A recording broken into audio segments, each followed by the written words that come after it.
joining us. We are here to talk about being overbabied, underbabied, all of the babies, and what's wrong with that statement. I mean, there's so many things wrong that are obviously wrong with it, but we'll just kind of dive into all of them because I think we all know it's part of a bigger problem and a bigger plan. But before we start, why don't we just introduce ourselves, Michelle?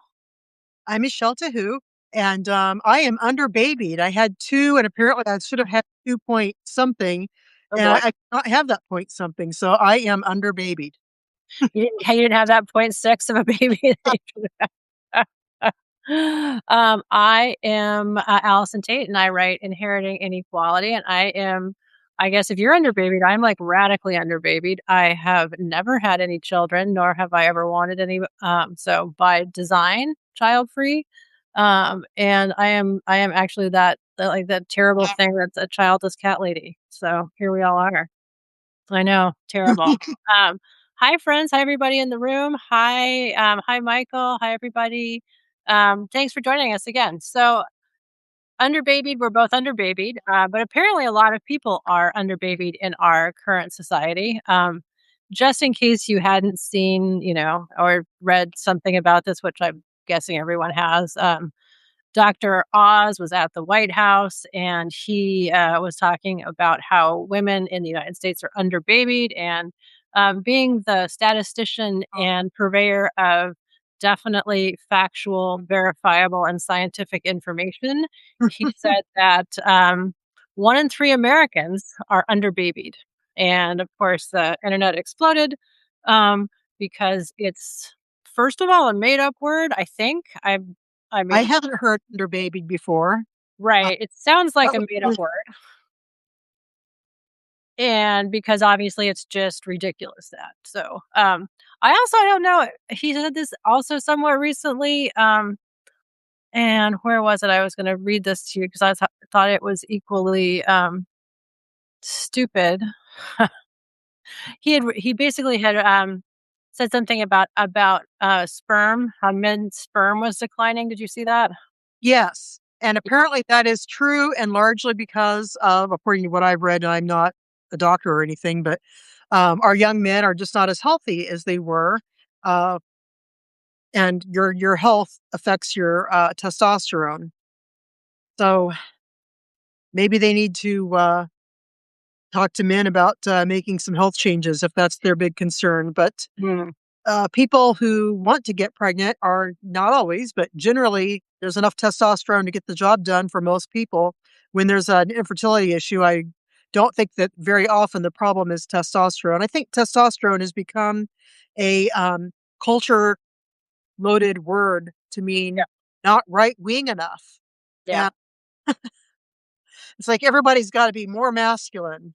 Mm. In fact, uh, you've even got a fair number now of conservative women, that some influencers who are talking about pretty openly talking about using testosterone. Some of them even using more testosterone than a trans man would use.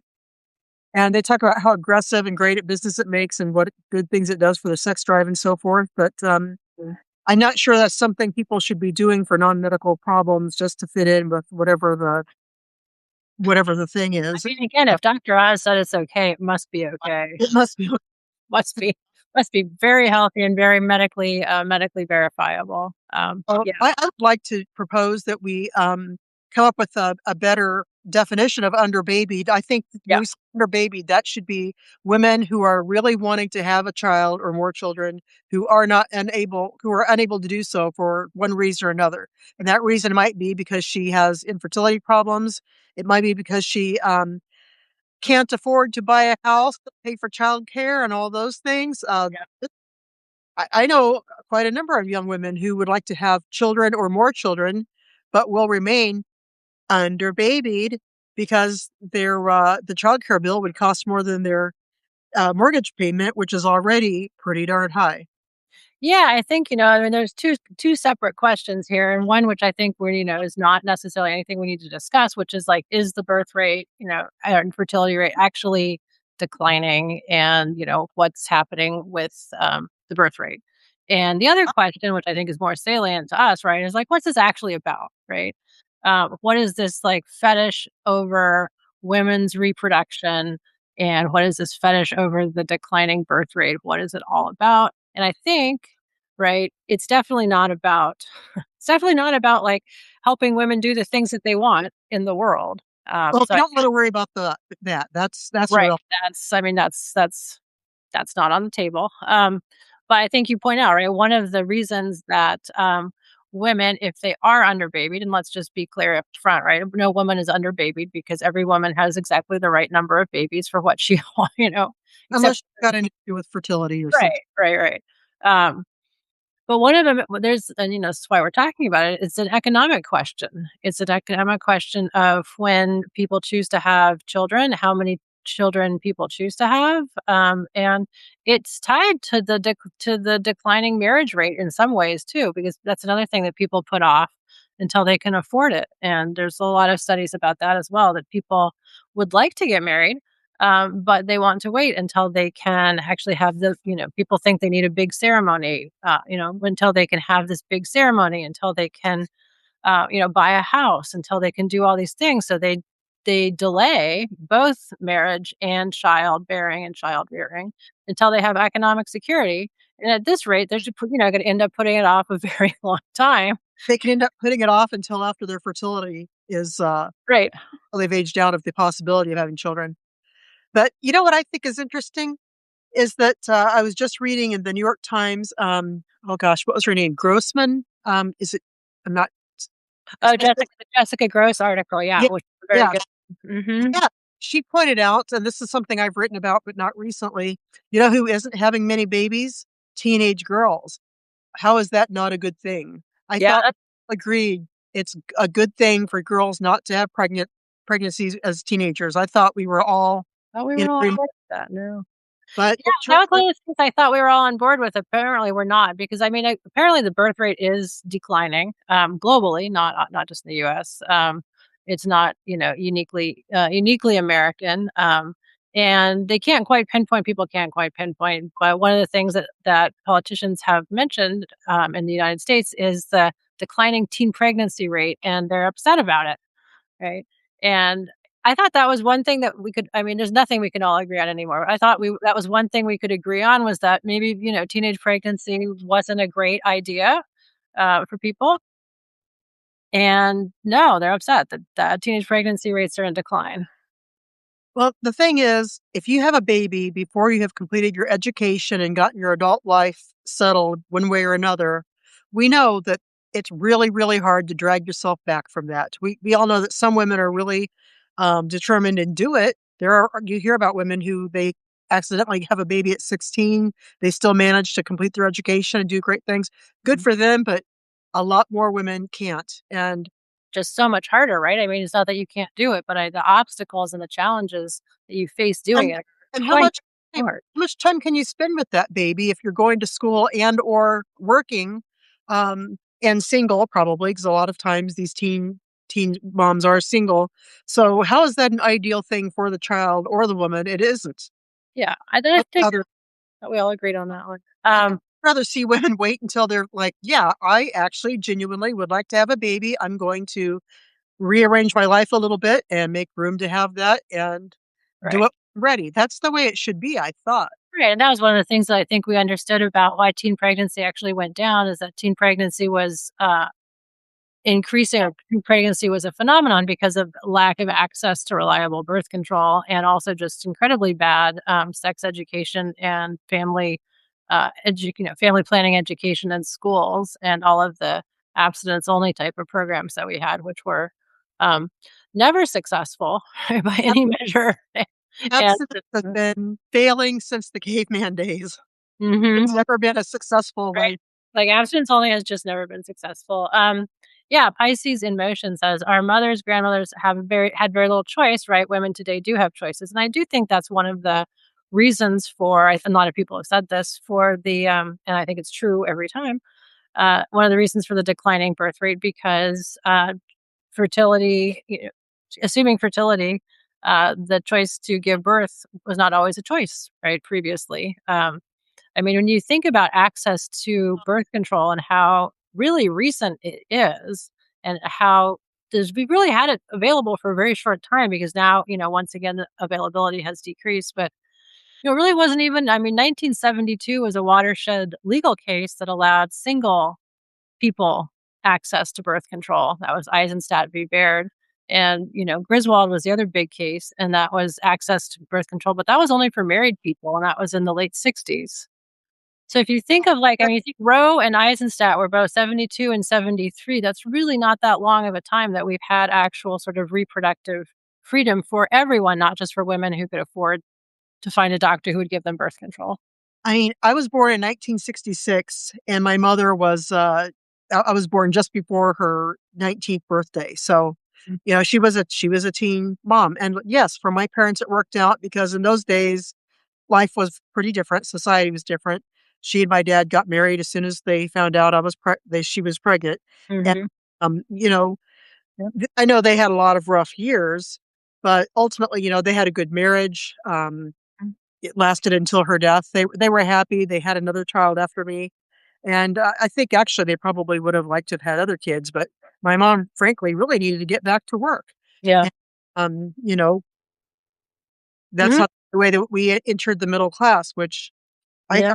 exactly when that happened. I mean, it didn't happen until my mom went back to work that I really felt like, not that I was paying attention as a small child, but I noticed the difference in our lifestyle after my mom went back to work. Our life got better. She had, we had more resources. That was a good thing.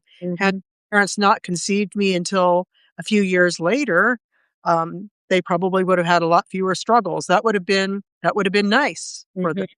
Yeah. I mean, I wouldn't exist, but it would have been nice for them. Right, right.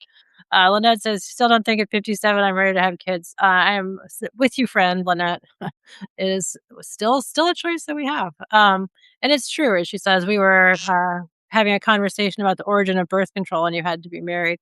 I remember my mom telling me stories about she had like a made up name when she like went to get birth control when she was like college age, um, because she couldn't get it as a single person. So she said she would go to her doctor and she would like wear a wedding ring, and she had this like fake name. She was Mrs. Charles Lamb, I think was her name, and she used that to go get birth control before 1972 because that's what she had to do. So I think you're right. All of that is absolutely a fundamental part of what's happening is that we have had access women have had access to reproductive choices more than ever, and they've been, exercising them to, again, not necessarily not have children, but have them at different times and have them, at the time like you said, Michelle, at the time that they wanted to have them. Yeah. Um Just to be clear, again, we've got 2 different points of view here, which is completely fine. Allison is happy without having children. That's her choice. I really did enjoy having children. My kids are grown. I've got grandkids now. And, honestly, I probably would have had at least 1 more if I could have figured out how to make that work with, life. at least the point 0.6, I mean, you missed out on that. I missed out on that point 6. I actually would have liked to have had at least 1 more. I like having babies. Um, and so there's people who don't wanna have children because they wanna live a lifestyle that, is they wanna do other things than have children. Mhm, And there's people like me who wanna have children and also wanna have another season of in life where we're concentrating on non-childhood things or child-related things. And then there are other moms who they just wanna have babies, stay home, and they're very happy doing that, and those are all completely valid, and everybody should get to decide which one of those 3 things or some combination they wanna have right. because I can actually see the appeal of that, under a different social system of just having a bunch of babies and taking care of them.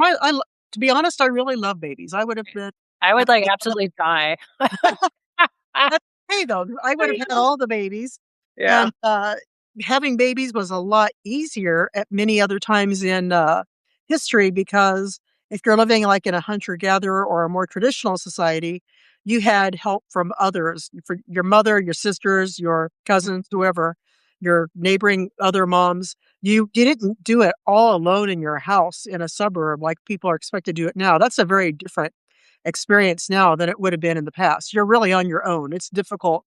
I truly believe that a lot of postpartum depression is because we're expecting women to parent in a really unnatural way. So, uh, Yeah. Yeah, and I agree, right? It's not about what choices people are making, because women, again, should be making the Uh, choice. That's our whole point, and that's yeah, our belief.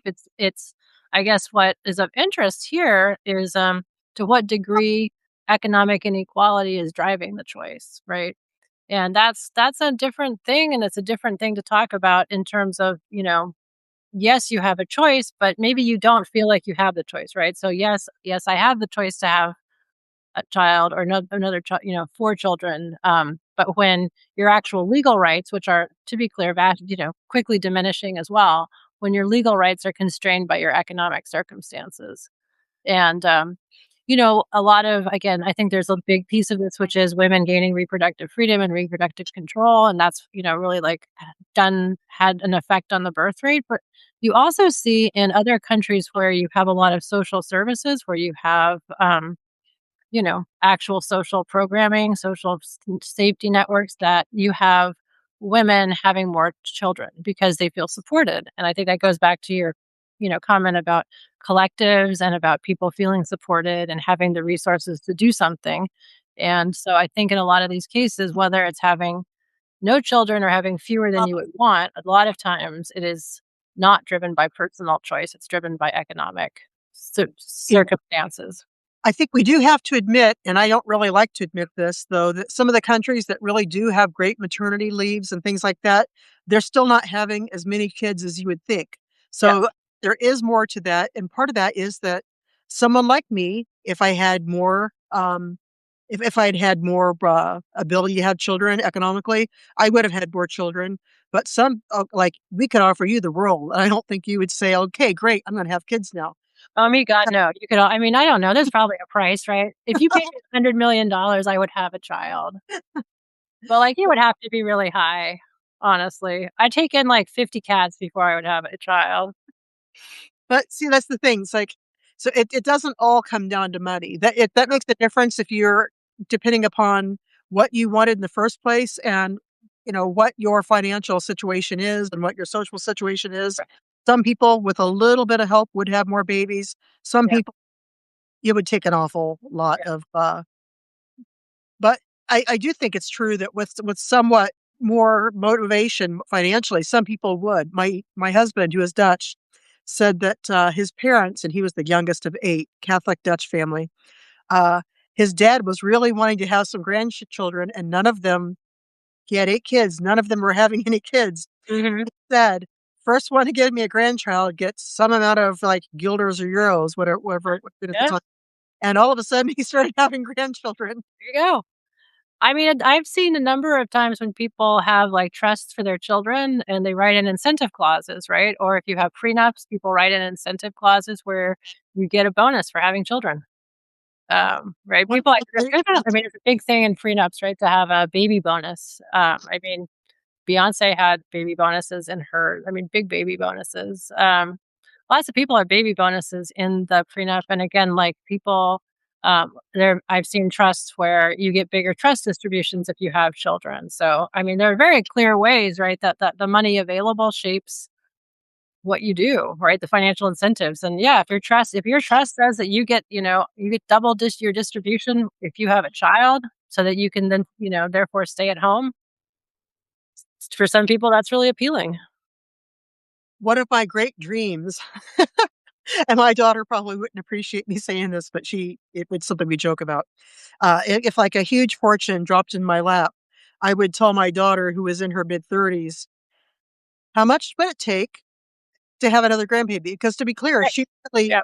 is also a very devoted mother, Mhm. and she really would enjoy to have more children, but there's just no practical way for Mhm. her. She has 2. Yeah. They're 12, and she is engaged, after a divorce, she's engaged to a man who has no children, and he wouldn't mind having some, but they've really come to the conclusion that in today's world, it's just not practical for her to start all over and, pay all the daycare and everything else. You know, it's a lot. It's very, very expensive, and it's more expensive now than it was when she had the 12-year-old. I mean, daycare has exploded. Yeah, I mean, daycare, people talk about, lack of daycare. We're not suffering in the States for the lack of daycare. It's a lack of affordable daycare. Yeah. And I mean, just, just to be clear about some of the economic choices again that again usually women make if they choose to become parents, because again, usually the financial incentives are such. Say you have a heterosexual couple, uh, two people earning money. They are both in the paid labor force. Decide to get pregnant. Usually, the man is earning more just because of labor market discrimination. So he's the one who continues to work and or work full time, and the woman, again, in a heteronormative relationship, right? The woman is going to either go part time, take the quote unquote mommy track, or do full time care. And the financial penalties for that are great. I mean, you have to not only pay for daycare, which is really expensive, you're going to reduce your lifetime earnings. We've talked about this We've before, talked right? about You're this. I know. going to lose your you're going to lose the money that's going into retirement accounts. You're going to lose all kinds of economic benefit and all kinds of wealth building opportunities that you would have had. I saw somewhere I quoted that a mother's lifetime earnings are reduced by 15% for doing unpaid caregiving and childbearing. So that's a sizable amount, and over Yeah. say that lasts over 30 years or 20 years of a career. That's a lot. And then there are still men who benefit from basically a fatherhood bonus, right? Oh, Because yeah. even though supposedly we've outlawed the family wage, right? Men getting more than women because based on having a family, it definitely still is there. Um, yeah, Jeremy says the Bronx has the highest childcare costs in America, measured as a percent of income spent on rent. Families there spend 48% of their income on childcare. How is that possible in New York? It's like, right, that is absolutely a problem. And I remember this was maybe in the fall when there were a lot of people talking about the poverty line and what the poverty line is. And there was that, there was a Substack post. It was like the new poverty line should be Oh, $140,000, something yeah. like that. I remember that. I wrote about that too. And one of the things, which was, I mean, there was a lot to be said about that, I think, in good and bad ways. But one of the things in there was that there's a certain point where if you are working and making above, poverty line, which is very low, and you have children, it just makes more sense for you to actually like stay at home as Oh, opposed yeah. to childcare. Because if you're not earning as much as your childcare would cost, that's Yeah, pretty hard to go out and work 40 plus yeah, hours a week and yeah, lose money on the deal. Although some people do make the argument, and I see their point, that you may be losing money by working for a few years, but yeah, later in life it may pay off. yeah. But I mean, honestly, the reason I had kids was because I wanted to be with them and I really wanted to be home during their young years. And I do Mhm. not regret having done that, but I'm paying for it now. And I mean, I'm literally paying for it because I was 60 years old and there was about 7 years I stayed home and I did like I did some freelance. I had a home business and a part share in another business, but these were not really big money making. Yeah, They weren't the same as working full time. And, you know, it would be tough for me to come up with a number of what did it cost me to stay home, but it certainly did cost me. yeah.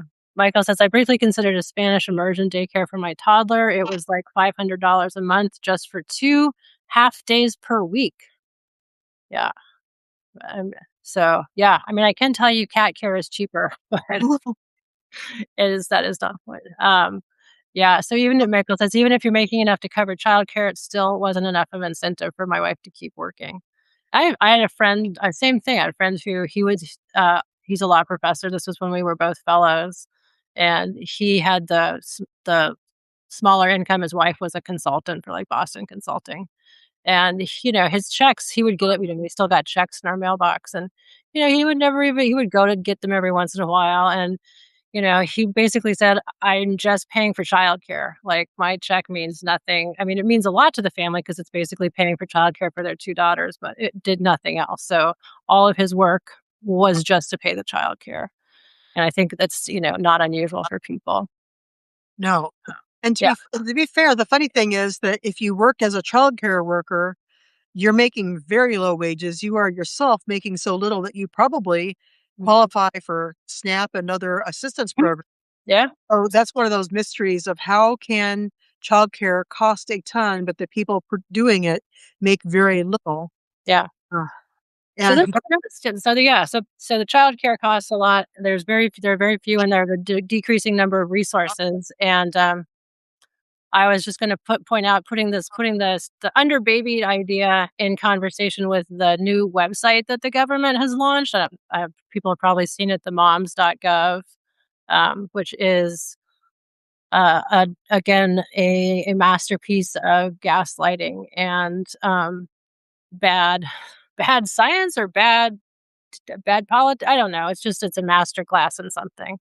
But if you look at it, so it's supposed to, make you wanna have a baby and, celebrate motherhood, and I was looking at it, and the 3 things that it does on moms.gov, again, to be clear, a government website, it directs pregnant women toward pregnancy crisis centers, which are not healthcare centers at all, but basically, little conservative spaces meant to discourage women from getting abortions.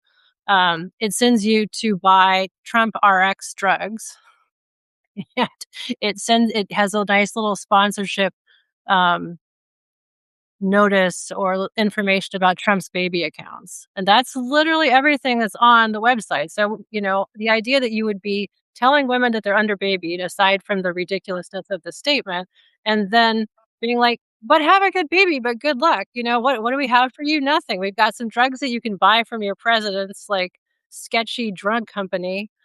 We've got a fake pregnancy center, and maybe one day you'll get a baby birth account.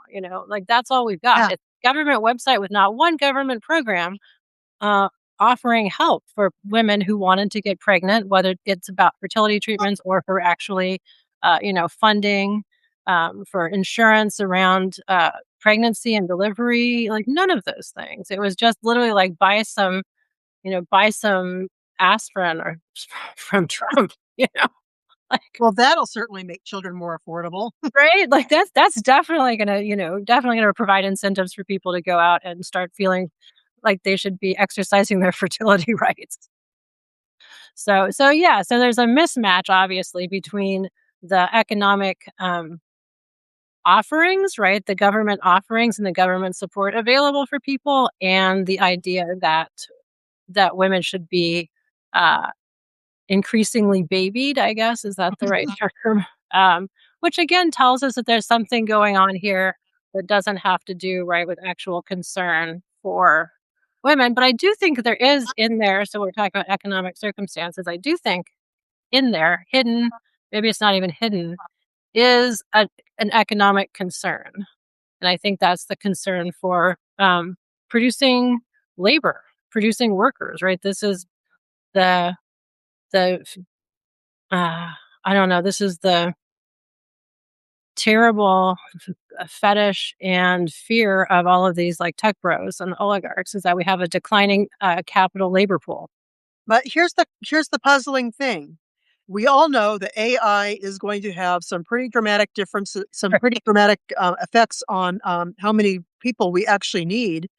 I don't. I think all of us have either experienced or have seen other people around us experience some pretty dramatic changes in their jobs thanks to AI.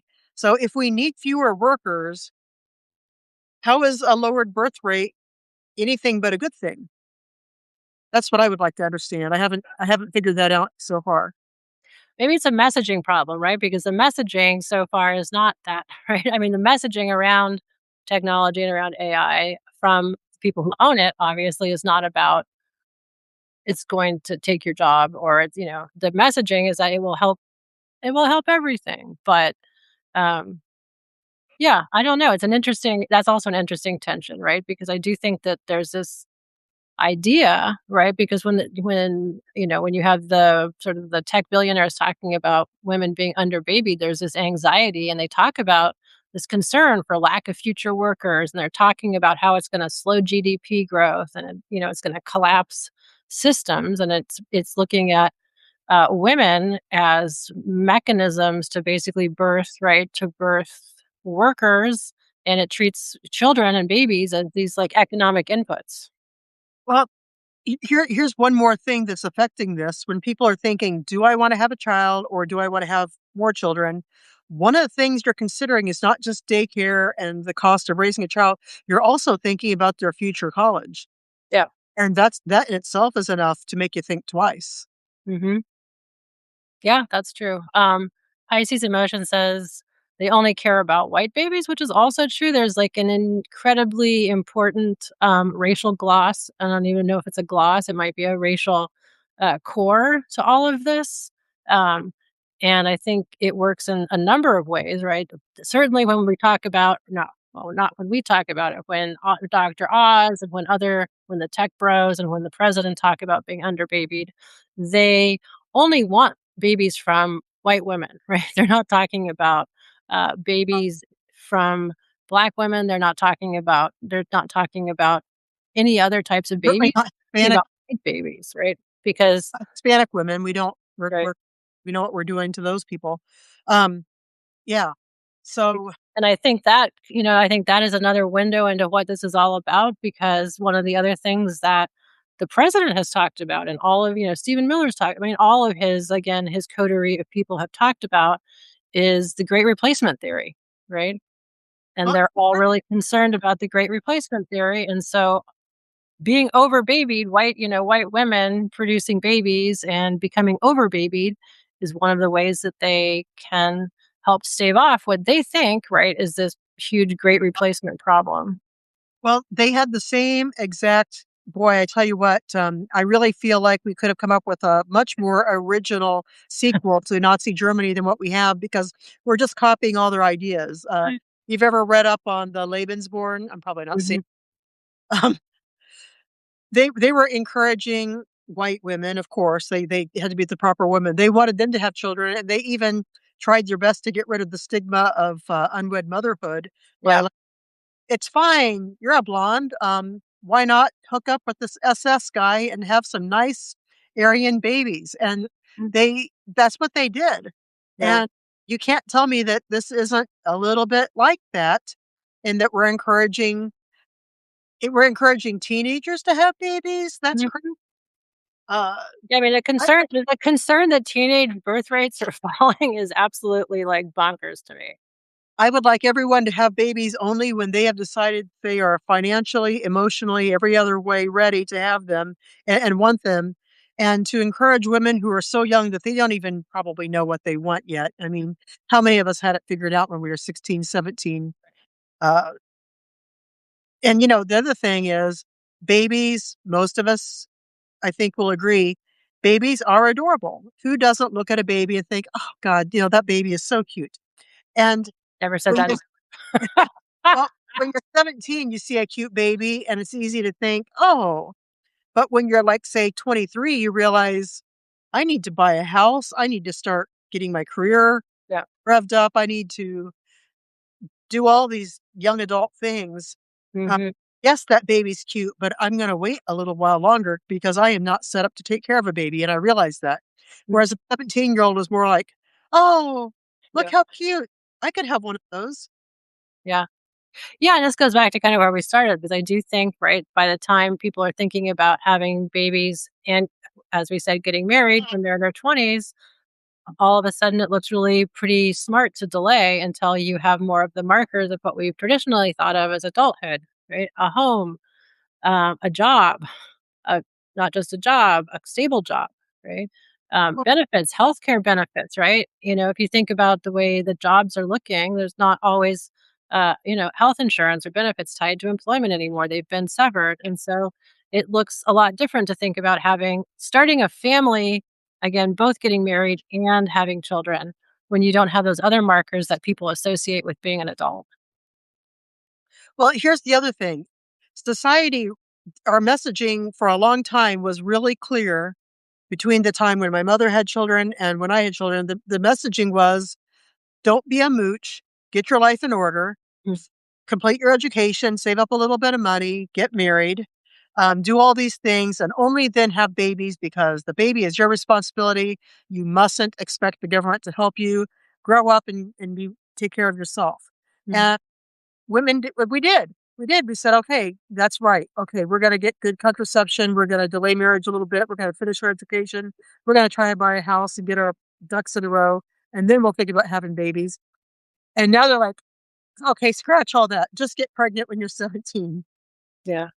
Yeah, FIH says, I don't think the younger generations are stuck in that formula like we were. I do think that's true, right? The whole idea that you have all these steps, it's a sort of a logical progression and that you do steps 1 through 10 and then, lo and behold, you're an adult who has achieved all of the external markers of adulthood. I do think that that's not quite how how people operate, how like Gen Z operates or younger. I think they have a different understanding because their ability to do that, to get all those things in that order has been completely disrupted, and I think they do see it differently, if that's what you meant by the formula.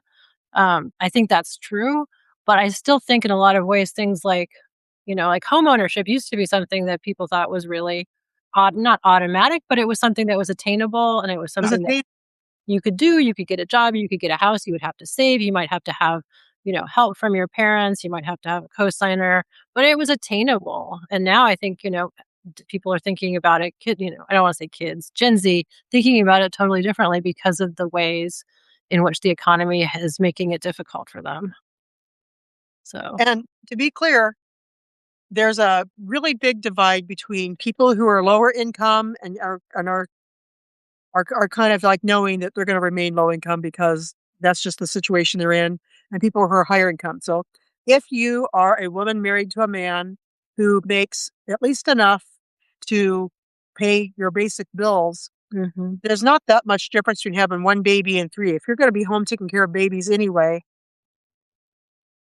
once you're home, one more I'm not saying there isn't an expense, there certainly is, but there's a really big difference between being home and having an extra baby and someone who is thinking to herself, "I'm gonna be home for some period of time, but then I'm going to really emphasize my career in a few years." mhm, If once you start paying childcare, that really is just an incredible, incredible, incredible expense. And mhm. you've got a lot of women who might have had more babies if they had less income because there's that divide.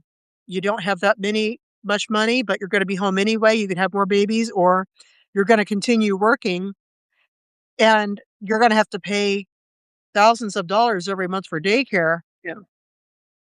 Yeah, it's almost easier if you just forego having a career and just Yep, abandon having babies. yep. There's a certain amount of logic that makes sense for certain working class families. Yeah, Lynette says if you have 2 babies alone, you're outnumbered. That is true. Um, yeah, no, I think that's the logic, right? There's a definite logic to understanding why people decide to make that. Again, primarily women make the decision to forego paid labor because it makes more sense. And again, this is we've talked about before. This is why women end up doing it because they were making less to begin with, and then if they are married, they think that if they get divorced, again, most people don't think they'll get divorced, but they if they're married, they generally tend to think if they get divorced that they'll get a fair and proper amount of, right, the marital assets when they get divorced, and that doesn't always happen either, but Well, I'm thinking of someone that I know who, she could not wait to get married and have children. I think part of that was because her family of origin had a lot of mhm, significant trauma, and so she was raised by her grandparents. She could not wait to have children of her own, and she had a long-term boyfriend she dated all through high school. She got married young. She put him through college, and he was one of these guys who kept changing his major, but eventually he graduated and had a very high-paying job.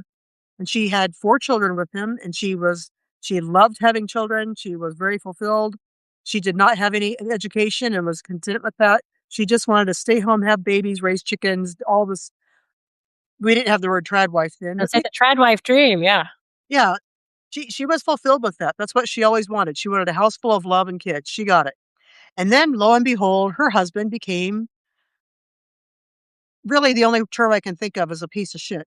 And look, As a he as lo a as a highly technical term in family law, we use it all the time. he Very became technical, a piece of very shit. legal. With his highly paid career that he got because she was working jobs at, like, working at Walmart and stuff to pay for him to go through college. Yeah, They were living in a trailer, she was working at Walmart, and he was studying, a career that paid him really well. He took that high-paying career, and he didn't want to pay child support, so it it is the single worst mess of a divorce I've ever heard, and we've all heard lots of bad ones. And she never really recovered. She never really recovered. How can you recover from that? He blew up her life, and she completely trusted him, but she had those 4 children that kept her, even if she decided to go back to work later, that's not so easy to do when you are barely feeding your children Yeah. and not getting the support that you had every reason to expect you would get and that he could afford to give. It was a complete mess. Yeah. It's a Um, complete yeah. Pisces Emotion says there's a large Amish community where I live, and families have 5 or more children. In fact, women are basically expected to have 1 child per year. Difference is community itself supports them.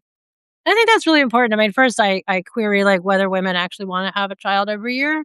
And that's like a social cultural expectation issue. But let's putting that aside, it's so different if you have community support, if you have community groups that are funded, if you have a collective sense of how to raise children in terms of like just creating networks, right? I Mhm. teach a class about family. It's called family abolition, but it's basically about getting people outside of the nuclear family and expanding our understanding of families and making it something collective like that. And, people get nervous when they think about not having like a family structure, like legally speaking, but people do it all the time. People have like babysitter shares, or they have like daycare, childcare networks in the neighborhood, or they have these ways of collectivizing care that makes it so much easier for people.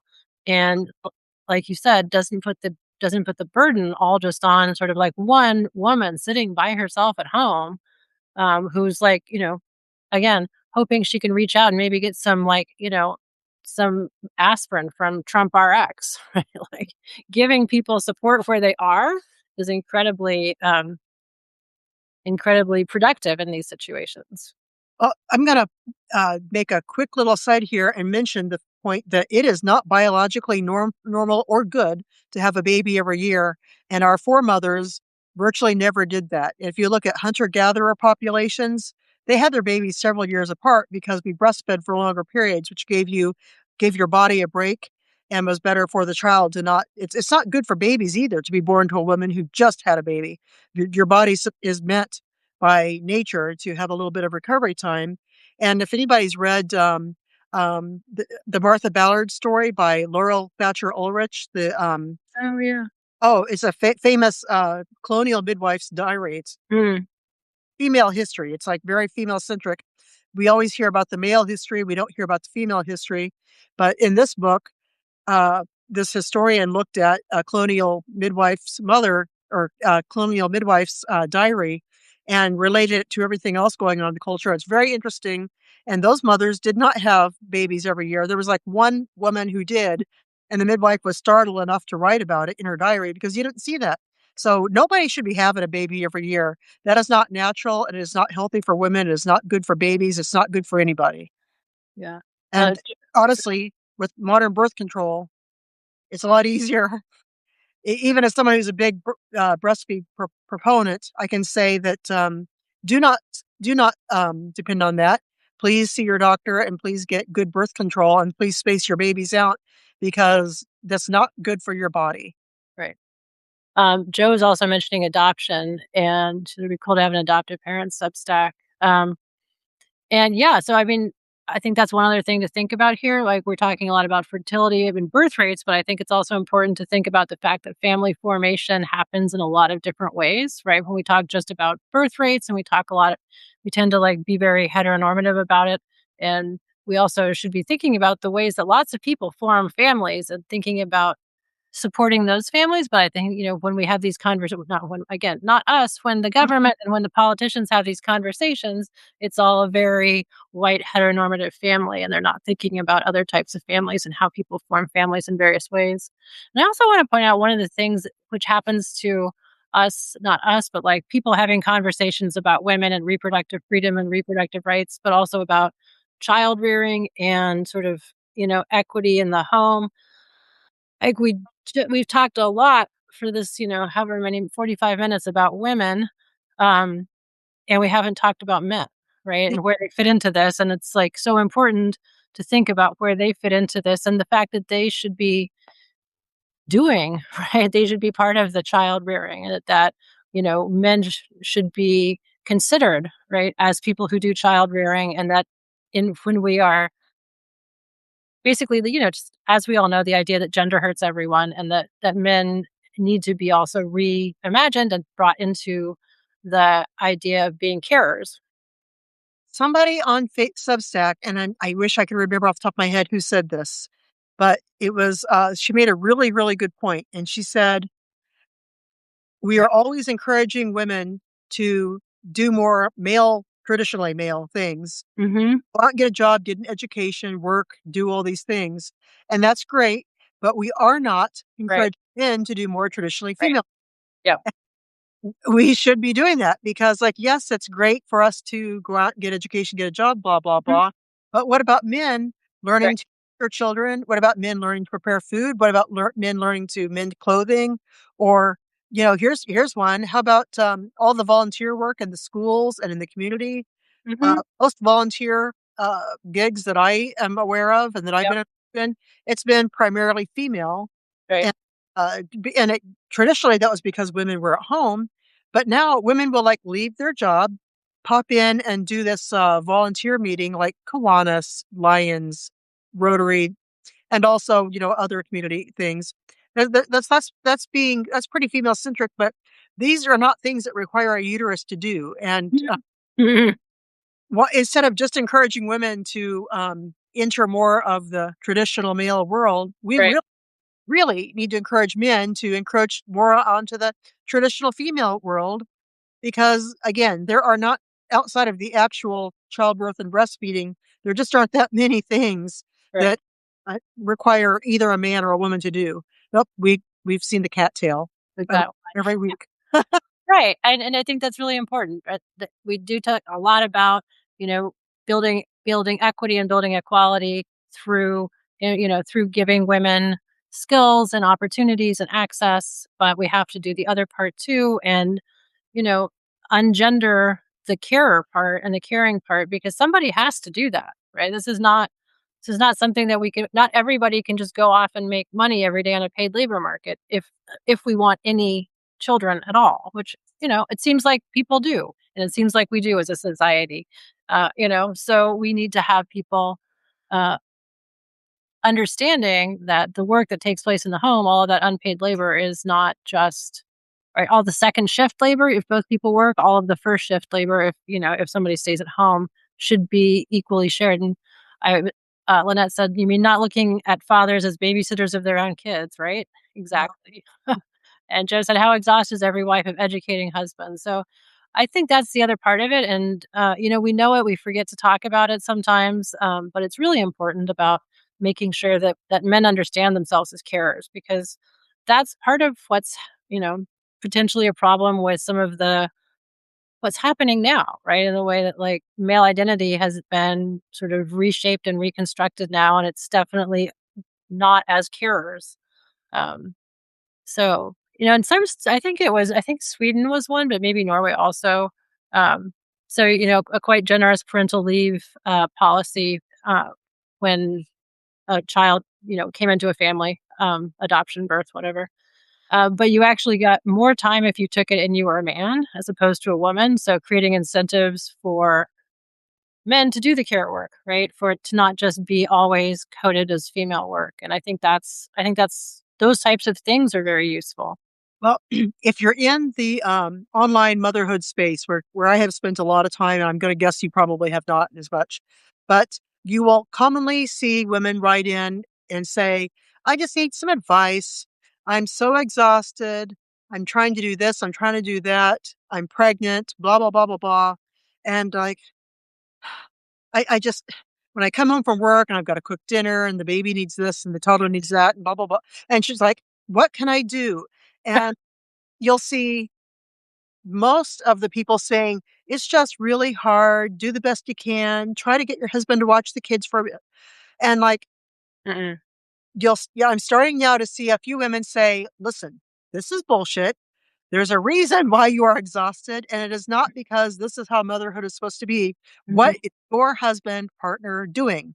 And, like, "He's watching the game. He's relaxing. He's playing video game." This is your problem. I mean, you're probably gonna be tired anyway if you've got small children, but it's a problem if you are doing all the care work Yeah.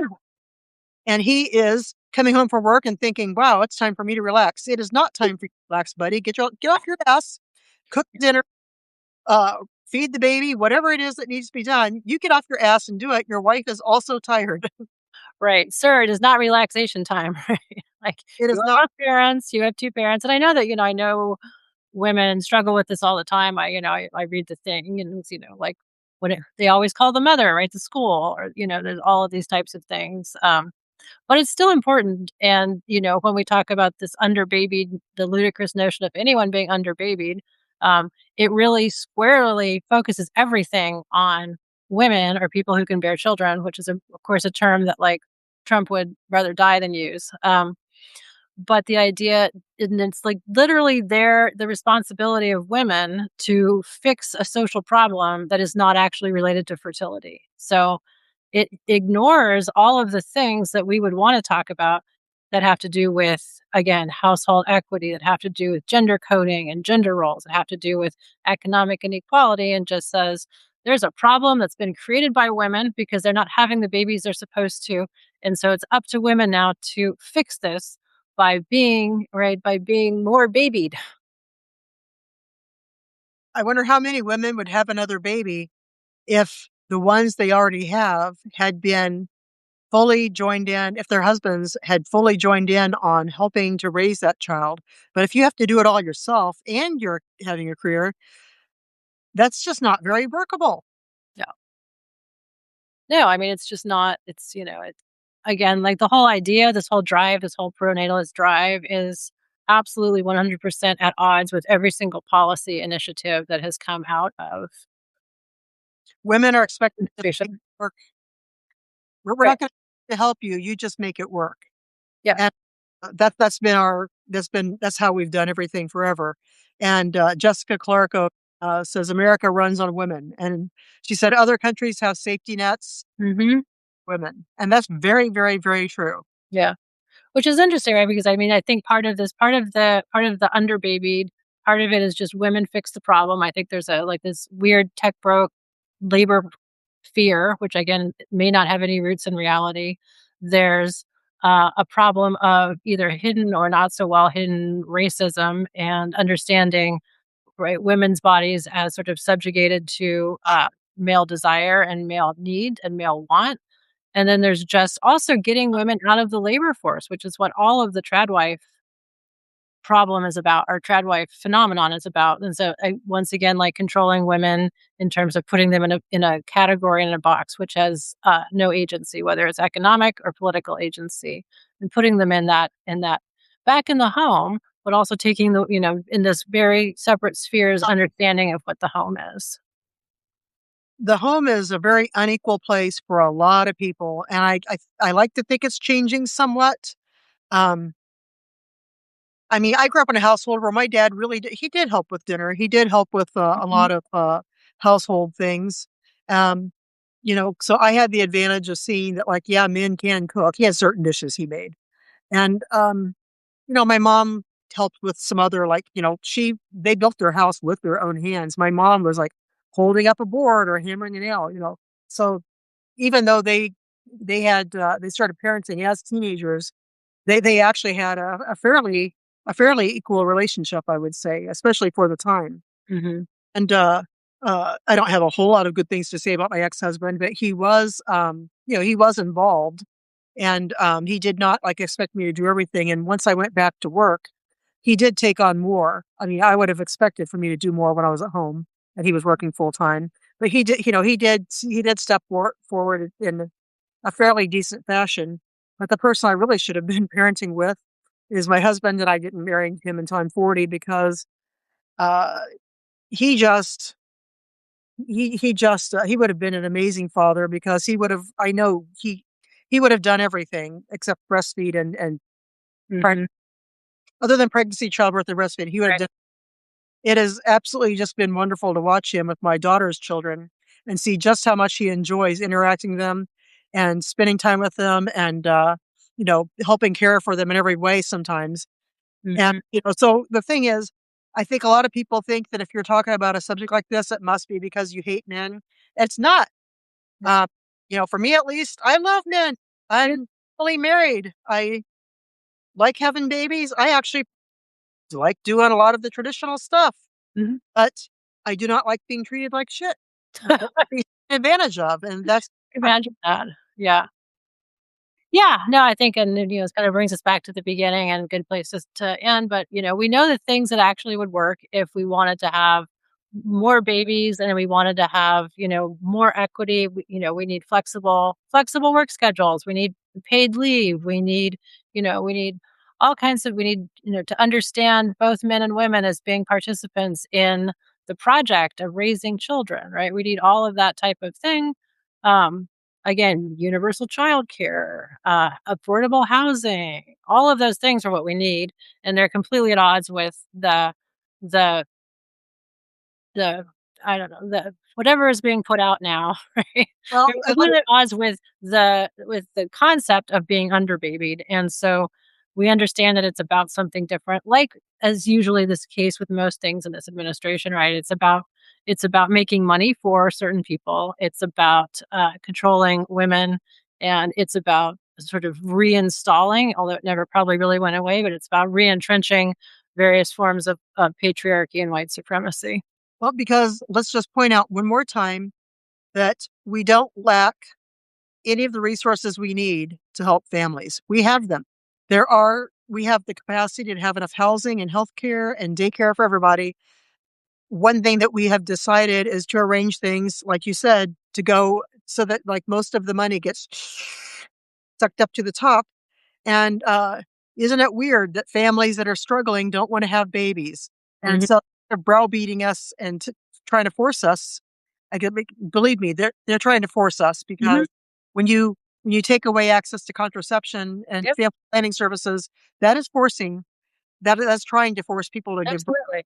And when all these things, so we could anytime we wanted to, we could start a movement that let's correct this income inequality thing. Mhm. Let's correct all the problems with family planning. Let's correct all the problems that are keeping women out of the workforce because it's gotten way worse in recent years. And and then all the people who want to have babies would have them, and the people who did not want to have babies would Right, still have them, and that's fine right. because some of us, I would have my share of I take on your share of Yeah, babies. you can have my share. I bequeath you. I bequeath you my share once I'll even give it to you as a lifetime gift. Not even a I think at this point I'm done. That now that I'm 60, yeah, but I mean, people can start families at any age, right? That's what adoption's for, and that's what, yeah. But I think there's enough women who really do wanna have children that it's Yes. a problem if other women don't wanna have any, because there are women who wanna have more, and they probably would if we didn't make it so freaking hard for them. Yeah. So, this is a fixable problem. It is a fixable problem, but that is not the problem that they are trying to fix, right? So I guess that's No.